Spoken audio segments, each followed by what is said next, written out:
ఆదికాండ గ్రంథం 2వ అధ్యాయం 18 నుంచి చదువుకుందాం. 24. మరియు దేవుడైన యెహోవా నరుడు ఒంటరిగా ఉండటం మంచిది కాదు, వానికి సాటి అయిన సహాయము వానికి చేయదనుకును. దేవుడైన యెహోవా ప్రతి భుజంతోనూ ప్రతి ఆకాశ పక్షులు నేల నుండి నిర్మించి ఆదాముకు వాటి ఏ పేరు పెట్టినో చూచుటకు దానికి యొద్దకు వాటిని రప్పించును. జీవం గల ప్రతిదానికి ఆదాము ఏ పేరు పెట్టినో ఆ పేరు దానికి కలిగిను.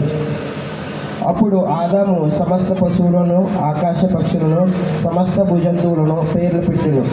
అయినను ఆదాముకు సాటైన సహాయము లేకపోయిను. అప్పుడు దేవుడైన యెహోవా ఆదామునకు గాఢ నిద్ర కలగజేసి అతడు నిద్రించుచున్నప్పుడు అతని ప్రక్కడెముకల్లో ఒక దాన్ని తీసి ఆ చోటును మాంసంతో పూడ్చివేసెను.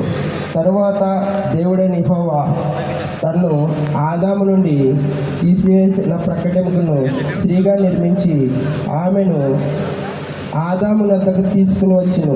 అప్పుడు ఆదాము ఇట్లనెను, నా ఎముకల్లో ఒక ఎముక, నా మాంసములో మాంసము.